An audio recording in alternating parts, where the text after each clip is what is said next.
Welcome everyone to the Global Mindfulness in Education Summit. Really excited to introduce you to Richard Burnett, who is coming to us from the UK. He is the founder of the Mindfulness in Schools program, or MISP as it's known to many people, which has really spread globally now, and we'll talk a little bit about that. And he's also a teacher at a boys' school at Tonbridge School, is that right? Yeah, that's right. I was just saying, I just admire him so much for, running this huge program and still being so close to the students and getting their feedback. I think that's it's really admirable and amazing that you're doing that.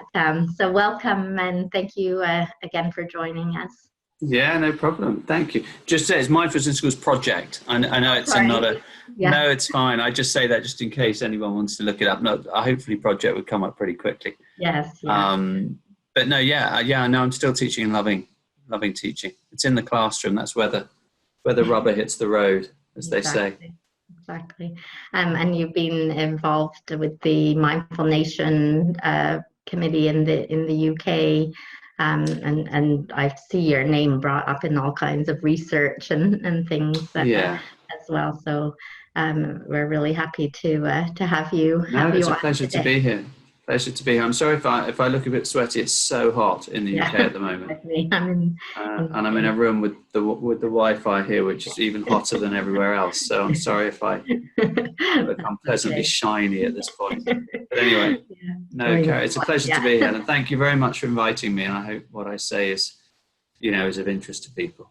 Yeah. So tell us a little bit about how you yourself learned about mindfulness, or what your maybe first experience was that you might not. I mean, there's a lot to say there, and I won't bore you with the whole story. But I mean, it's been, what are we, 2019? So it's been over 20 years ago now. And actually, I was sort of self-taught when I read there's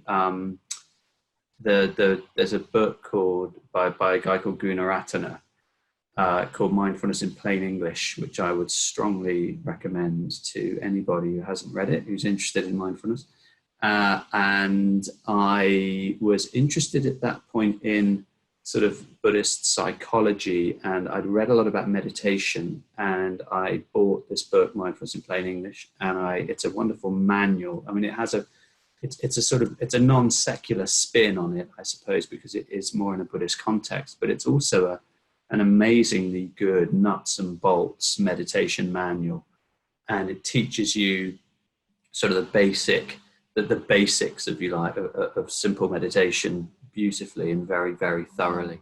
So I just sat for the first time when I read that and followed the instructions, do what it says on the tin, and I just thought, this is remarkable. I had a mind that was constantly chattering, and even an awareness of that, and even a matter of seconds respite from that chattering mind was a little window into something that felt like it was valuable. And I suppose I just felt quite quickly, I felt grounded in a way that I hadn't felt before.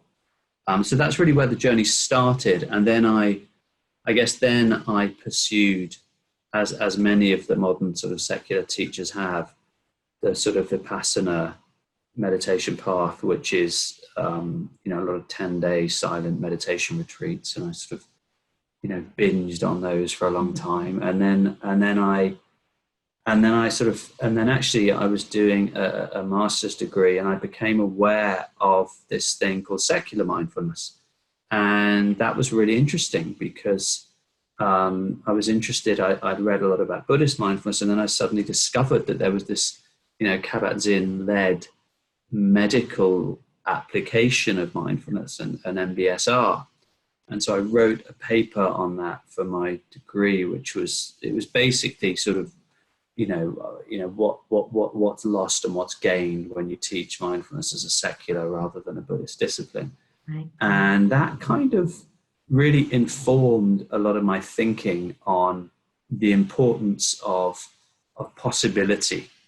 That I think mindfulness is something that can be used in so many different ways, that when you're teaching it in schools, it is about making young people aware of the possibilities that mindfulness opens for them, of the doors that it opens for them. Not, you're not prescribing it for any particular thing. It's just, this is a skill. It's a life skill. Learn it and use it how you want. And that really came through very clearly when I looked at the different ways mindfulness could be taught and to what ends, what the objectives of teaching it were. And then just by chance, I suppose, Mindfulness in Schools project began when Chris Cullen and I we didn't know each other then. We were in the audience of a conference on well-being, and Professor Felicia Huppert, who set up the Cambridge Wellbeing Centre, she had just read, this was 10 years ago now, so in fact I think it was more than that, I think this was 2007, and she'd read a lot about mindfulness, and she'd read that she didn't know anything about it except that it was coming out strongly in research, and she was interested in it. And so she said, look, if you're interested in creating something that we can test in schools, stay behind. Okay. And there were probably, 300 people there. The only two that stayed behind were me and Chris. Right. And that's really that's where it all began. And Chris and I, it turned out, we just got on very well, and we started to write materials for Felicia to test. And out of those materials came .B. Right. And that really was the start of Mindfulness in Schools project. So that's where it all began. Yeah, and now it's been translated into how many languages? Yeah, I think we're on, I think it's about 13 languages we've translated into. It depends whether you talk about legitimate translations or sort of rogue translations that people have done of what we created. But it's, I appreciate this is a global summit, so that's an interesting angle on it. It has attracted people from all around the world, without doubt. One of the most flattering things about the first courses that we ran, in fact, the courses that we still run, is that we tend to run them more in the UK because that's where we're based. We are, it's expensive to travel, but people come to us, and we've had people from all around the world come on our courses. When people are coming from Australia and New Zealand just to learn, be able to teach .B, it's a real privilege, to teach those people, and the enthusiasm with which they take it back to their host countries is remarkable. It's also not without challenges, and we could talk about that later, but there are definitely challenges of mindfulness programs expanding globally, which I can come back to later. Yeah, well, it has an excellent reputation. I talked to so many people, and they all, are very happy with the program and recommend it. And I know John Kabat-Zinn himself has. I was at the conference, and he endorsed it as well, which is wonderful. Yeah, John is a really wonderful. He's soon to be. I hope by the time this is out, he will have been. Sort of launched, if you like, as one of our patrons, which is a great privilege and again an honor to have someone of his stature support us. But he's always been a real supporter, because he saw in the very early draft .B actually, right. When Chris and I was spending time with the Oxford Mindfulness Centre, is still a brilliant centre of mindfulness in Mark Williams's early days, when I guess just the field of mindfulness was smaller. And Chris and I would sort of run ideas past him which seemed slightly heretical at the time, but which we felt were necessary changes if you needed to connect with young people in the classroom. You had to break orthodoxy with mindfulness-based cognitive therapy to make it more universal and to make it attractive to young people. Yeah. And that made us slightly nervous, because we were quite orthodox, I suppose, in our own experience in mindfulness, because we've both been through the kind of secular MBCT pathway. So it was quite, we felt like we were breaking rules in the early days. So it was nice to have the support of someone like Mark, and then obviously John, to kind of say, no, look, it's fine. We get what you're doing here, and we get why you're doing it, and we love what you're doing. It's been really exciting. Wonderful. Yeah. So tell us a little bit about what's happening in the UK. We know that the UK is kind of a leader with the Mindful Nation priority and things. So tell us a little bit about that.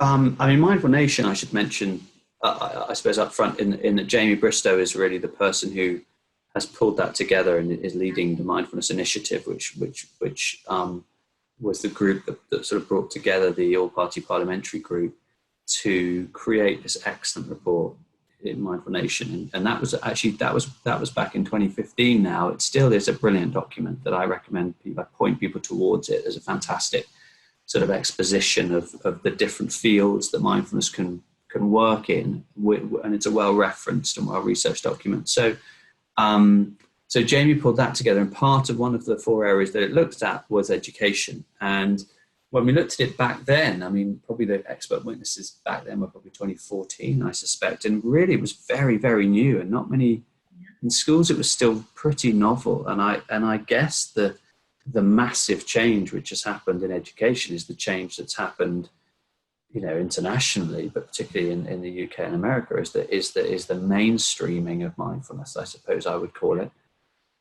And that has come with all sorts of opportunities, but also risks. And I wouldn't want to be a sort of merchant of doom about the risks, because I think the opportunities are also tremendous. You've got a lot of people, most people have heard about mindfulness now. And in schools, it's on the agenda of many schools. It is it's difficult because what is being understood to be mindfulness isn't necessarily mindfulness, and that is sort of concurrent with this mainstreaming of mindfulness, is this sort of perception of what mindfulness is. And when it was a smaller group of people and much more closely controlled, if you like, not controlled, that's not the right word, I suppose. I don't think we've ever really tried to control it. I suppose disseminated of its own accord within a smaller universe. It was, if there were little things that were wrong, you could say, well, actually, I think it's this, and no, that probably isn't the way it is, and this is what kids like, and this is what works well in school. So it felt more manageable. I think what's now is it's like a genie is out of the bottle, and I wouldn't say the genie, because it's a genie of this thing that people are perceiving in popular culture to be mindfulness. And I do have concerns about what mindfulness is becoming known as. It's shallowing out, I would say, into a way of being calm, or a series of breathing exercises, or a way of being in the present moment without necessarily understanding much about what that means. And it's very hard, because in some ways that is great, because a lot more people are aware of it. So the pool of people who are interested in mindfulness is huge now compared with what it was even 5 years ago. Where my concerns are there is that when you're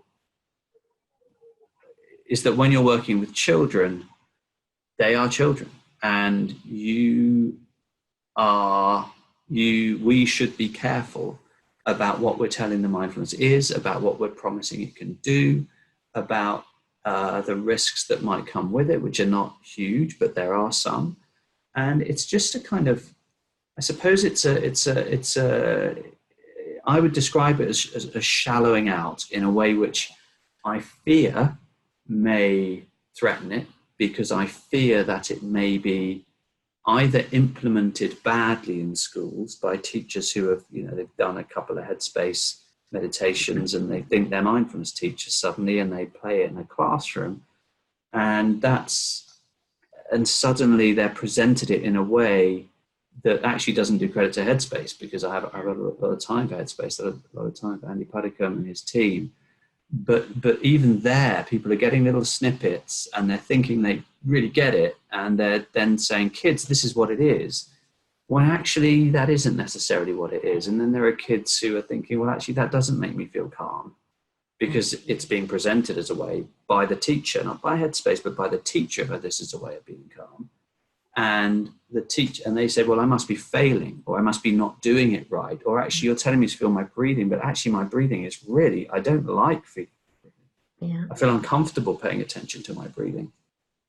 And that's different, because if you're a single user of an app, you just switch it off and you just don't go there. But if you're in a classroom and a teacher is sort of imposing this practice on you without you having any say, without really having an understanding of what it is and how to manage any difficulties that arise, it's not only unhelpful for the children, but I think it also undermines the integrity of mindfulness as a field and as a discipline. And that's what's causing me concern, that bad implementation is not doing it justice and even threatening it, because I think teachers will become cynical about it. Teachers, Right. you know, there's always going to be naysayers in a school. Oh, mindfulness, that's the thing about calm and breathing. And they'll pick up on what's going wrong and use that kind of against mindfulness. We've seen that with social and emotional learning packages in the past, very carefully thought through programs that have been implemented badly and therefore effectively in the greater scheme of things failed. And it would be a terrible shame if that happened with mindfulness because of bad implementation. I think there is a risk of that. Yeah, and I think we see a lot of, school leadership as well. Like, we're doing mindfulness, we're doing it. Yeah. What does that mean? You're doing mindfulness. What does that mean? Who's doing mindfulness? What's their training? What do they know? Do they have any idea what mindfulness actually is? That is where it gets really difficult. Yeah, and I think the intention is usually good, but but as you say, so many ways that it can go wrong. Yeah. So what would be your advice then to school leaders or teachers watching the summit, if they're personally interested in if they're personally interested, I would say, first of all, don't rush. There is no, it is a long path, and we always, that mindfulness in education is itself going to take, a while. John Kabat-Zinn always jokes, this is a 1,000-year project.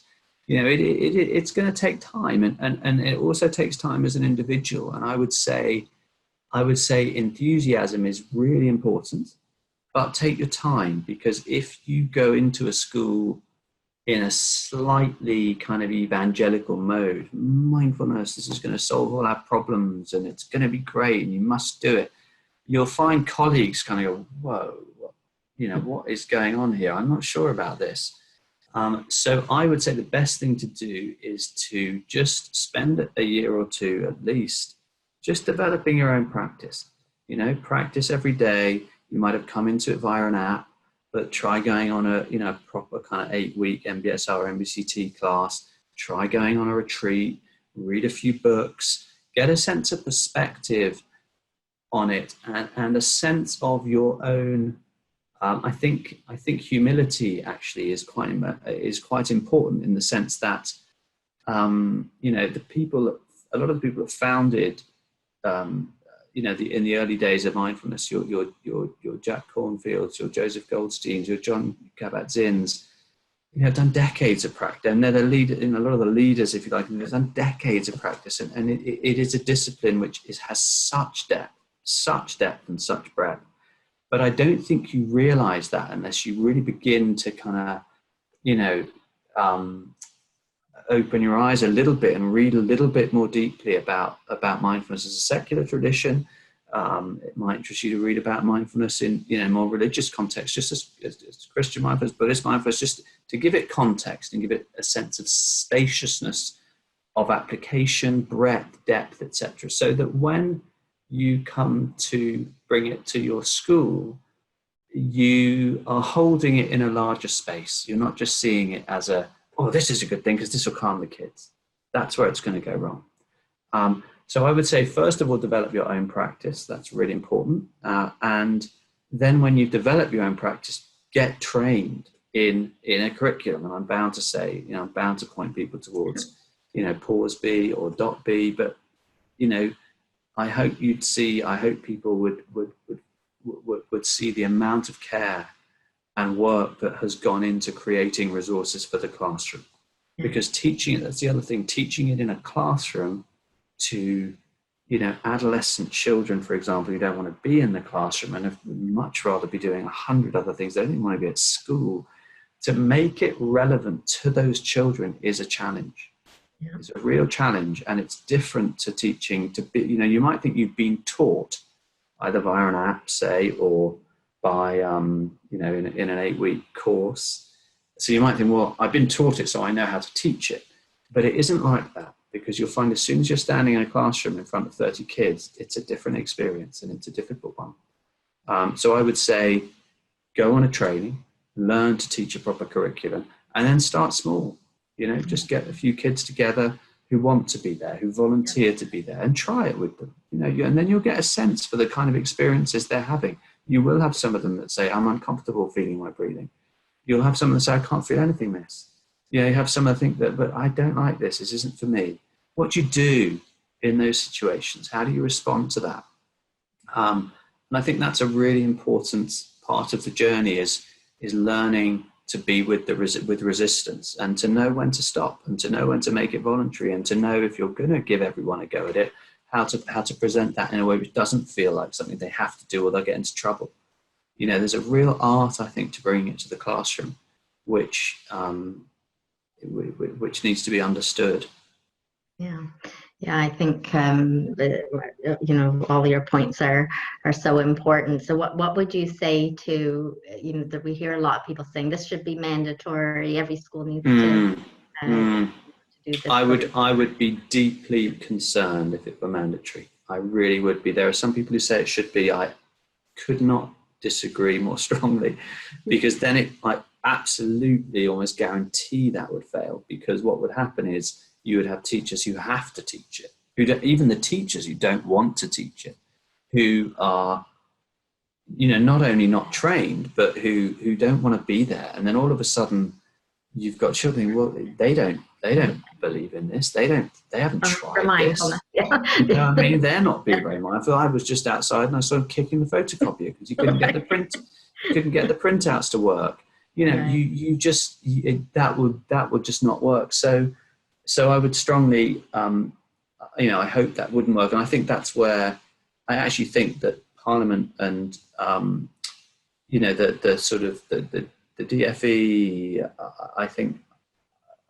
I hope are aware of the risks of that. That's why the Mindfulness Initiative and the Mindful Nation, I think the sort of the opinion formers and the policymakers are aware of mindfulness. And I think they're aware of the risks of that kind of thing. I don't know, but I hope they are. For me, the way to really make it work in any country would be to offer it to teachers who are as part of their teacher training.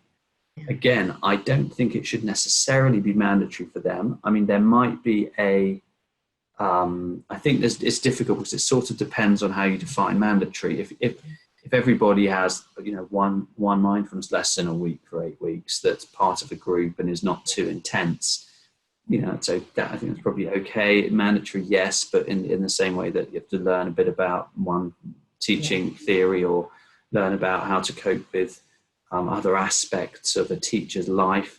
I think learning mindfulness for your own health and your own ability to cope with the demands of teaching is worth learning.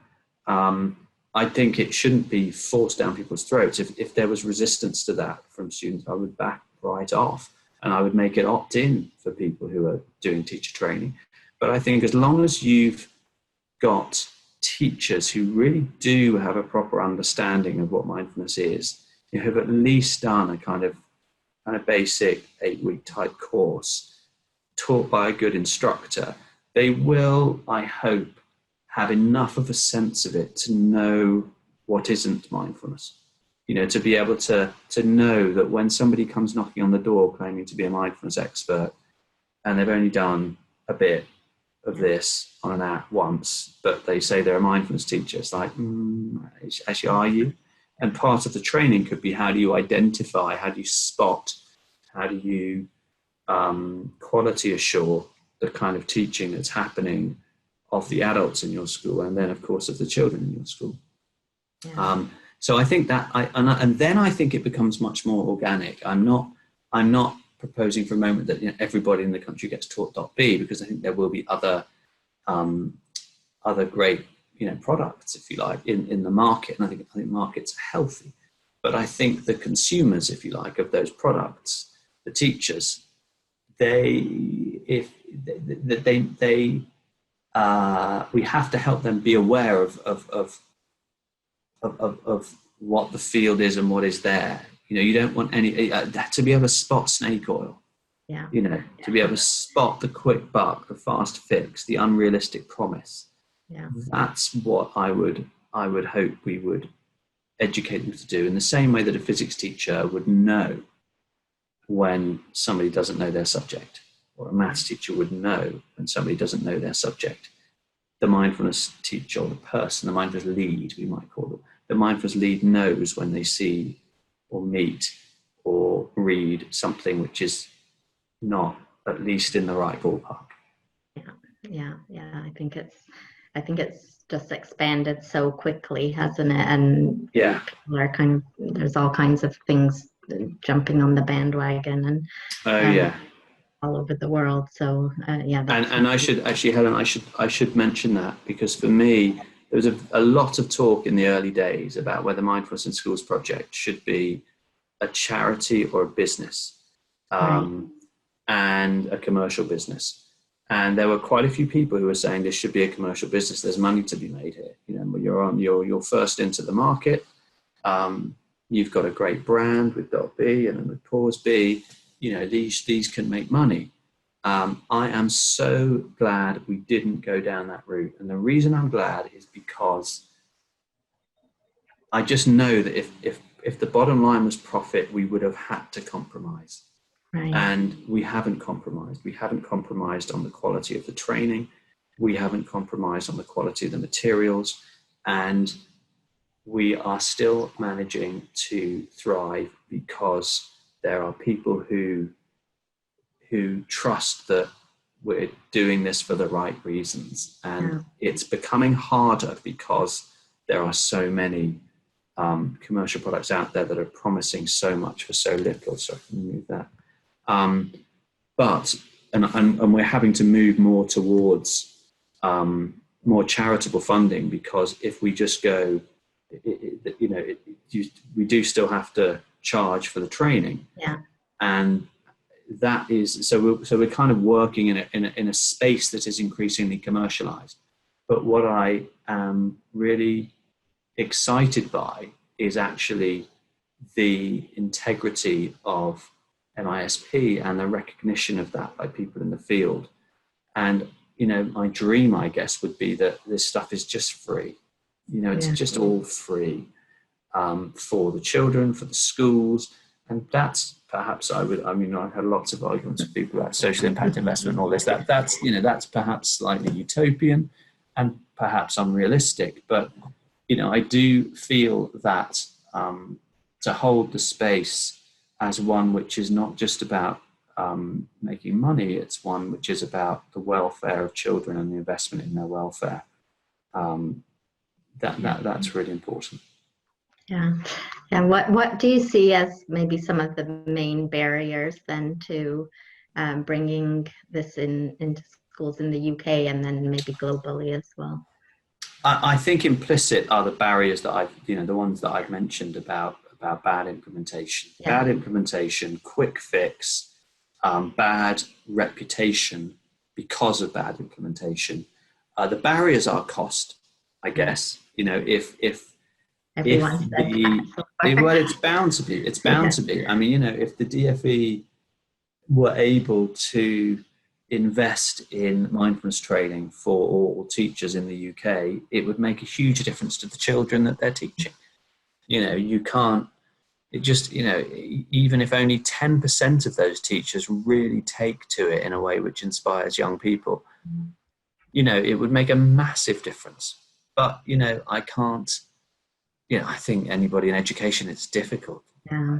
We've come that we can't really expect that. That's where probably there has to be a balance between something that can sort of, wipe its face, as they say, commercially, but which can also have the support of people who are more philanthropic and really want to make a difference. So I would say if any philanthropists are watching this, then please get in touch. So tell us what's your idea of what's the way that this can grow sustainably, kind of?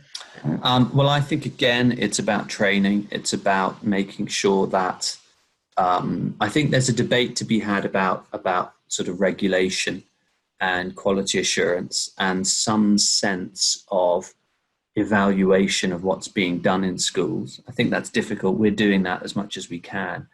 But again, I would say that the way it can be made sustainable is more to do with slow, steady, quality growth.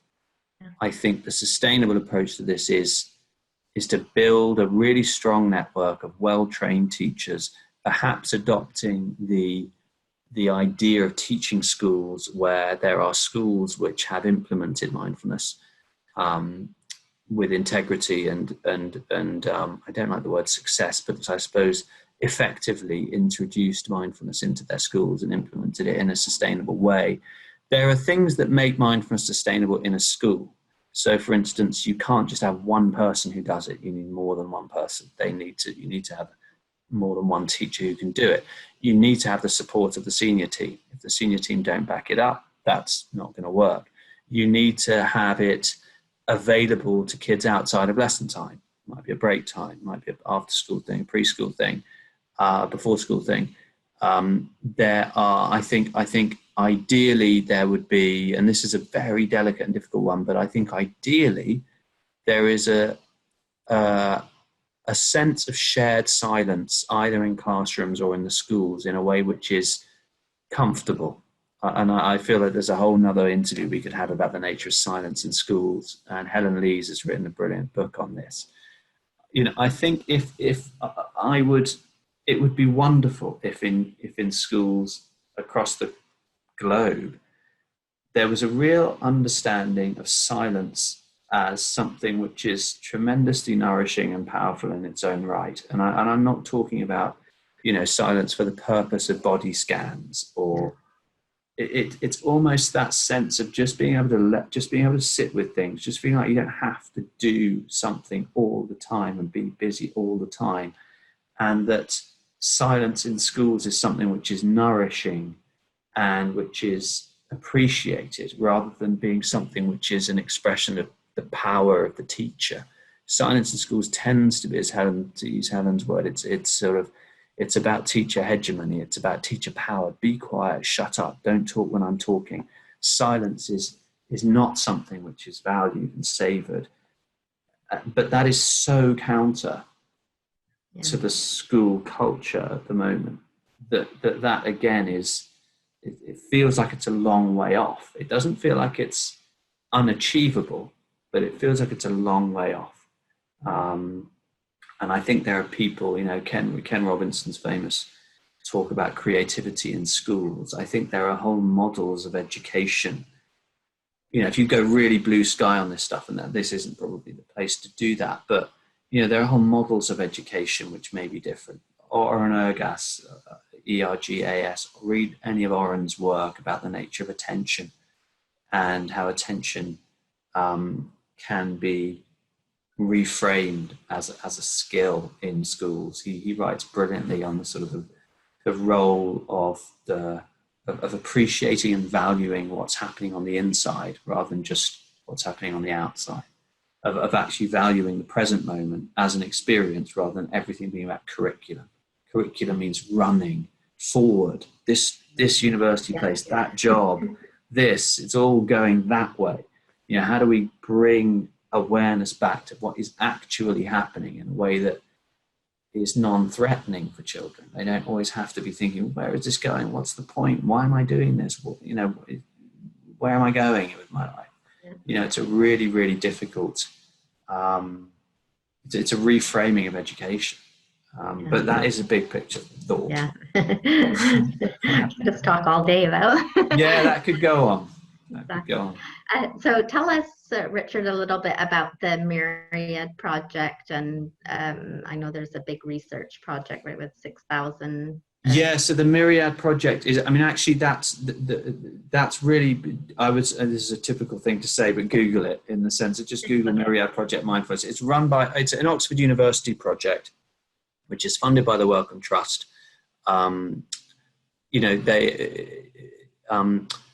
they are researching mindfulness in schools, and .B is part of that, because that's one of the, well, that's sort of the main curriculum being used in the classrooms, but there are other things around that. It's really exciting, I think, and it's fascinating because, and I genuinely don't know, Helen. I'm for very good professional reasons, I don't know what's happening in the research. I shouldn't know. If I knew and I had influence on it, then all of a sudden a supplier has a stake, and then the integrity of the research is questioned. That is not happening, believe me. I will be fascinated to see what comes out of it. I do have a sense that, just from snippets I occasionally get at the odd mindfulness gathering, that it's implementing mindfulness in schools is tough. We always said it would be. And I guess I imagine that a lot of the findings will be incredibly helpful. I think we have to look at it as a piece of work which is helping us by pointing out where the difficulties and the challenges are as much as anything else. I think to be able to articulate where the barriers are and what the difficulties are will help to inform policy and implementation of mindfulness across the board. Of course, I also hope that it is shown to have a positive outcome for young people. How you measure a positive impact for young people is another huge discussion and very difficult. And again, now and again, I get an email from a kid that's left the school 5 years ago and said, "Do you remember, hey sir, you remember that stuff you taught us in year 10? I had no idea they'd even been listening." Right. And I get an email years later saying, "Where can I get more of that?" And that is, in research terms, I don't know how you measure that. I mean, I think, Professor Kuiken-Willem is a brilliant researcher, and he's got an amazing team. And I've shared my concerns with the Oxford team about that right at the beginning. How do you measure what feels really like a very long-term thing? But of course, it is becoming more of a longitudinal study. So hopefully, if enough people are having that experience, that will be shown in the data. I don't know. Watch the space. Let's see. Yeah, very, very interesting. So going back to being a classroom teacher, what's one practice that you have found really resonates with the students that you teach over the years, or is it very different? It is very different. I mean, I would say that probably, it is difficult with so many. I was going to say the one that tends to spring to mind, because it's quick, is what we call a 7-11, which is actually not a trademarked MISP practice. We actually borrowed it from the counselling tradition. It's been used as a way of coping with panic attacks. There are a lot of children who find that helpful because it's quick, because it is highly portable, and because they can use it just outside the exam room. Right. The reason and do you know what the 7-11 is? Shall I? The breathing, yeah. It can be misunderstood, but one of the basic principles of it is that you fit the numbers to the in-breath and to the out-breath. So rather than counting for 7 seconds or counting 7 in a rhythmic way, you are breathing in, and in your head, you're getting to 7. So just, and then to 11 on the out-breath. And all it's doing is training the mind to be with the breath, because if it's going to end on 7, it has to know where it is in the breath. And then at the turning point, you start counting again, and then you have to be aware of where the breath is, so that when you go to 11, it tends to lengthen the out-breath, which is helpful. But it is a way of anchoring attention to breathing. Yeah. The reason I'm cautious about that is about saying it's a favorite practice is because I don't think there is one practice. There are some people who find hands hugely grounding, and I've had children say, I say, where do you take your attention to when you want to anchor it? And they just go, to my hands. I just feel my hands, and they love that. It's there. They weren't aware that they have these tinglings in their hands. And yet there are other people who find that really weird and quite, right. what am I doing? Yeah. You know, there are other people who it's the weight of the body in the chair. You know, so I suppose the other practice is what we created as an acronym, which was FOFBOC, feet on floor, bum on chair. And that is good because it goes from the feet into the weight of the body and then includes the breathing. And so it's introducing different areas of the body to awareness. And why that is effective is because actually children begin to get a sense of where they're most comfortable. Some love it, all of it, can't get enough. Others just find one little point, which might be a place where they feel safe with their attention, you know, and then they settle their attention there in a way that is comfortable for them. And again, that's what's so important in terms of training. You know, some people think you've got to do it this way, you have to do this and try that, and it just isn't like that. You have to be very open and supple with the way you manage a classroom and the instructions you're giving them. Yeah, it's so individual, isn't it? So that makes really sense. Is. Yeah. Well, do you have any last thought that you'd like to share with the people? We have people all over the world that are doing different things, and I'm sure many are bringing in the MISP program. And what would you like? No, I think for those of you who are interested in sort of learning more about what we're doing, then obviously go to our website, which is just mindfulnessinschools.org. If you've never done any mindfulness before, then we've created a course called .begin, which, and I say this, I suppose I would recommend .begin for those people who have maybe they've tried a bit of mindfulness with an app, maybe they're really getting into it, but they don't feel like, you know, they want to know what the next step is. So they're right at the beginning of their mindfulness journey.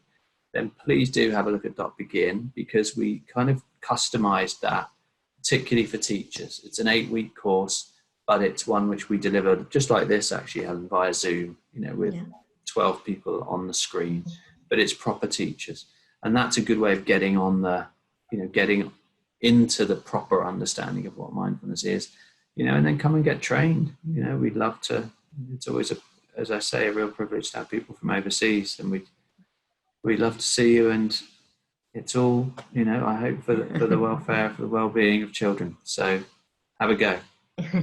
Great. Well, thank you so much, Richard, for sharing all those ideas and practices and helping us to understand, you know, the opportunities and the pitfalls maybe that are happening.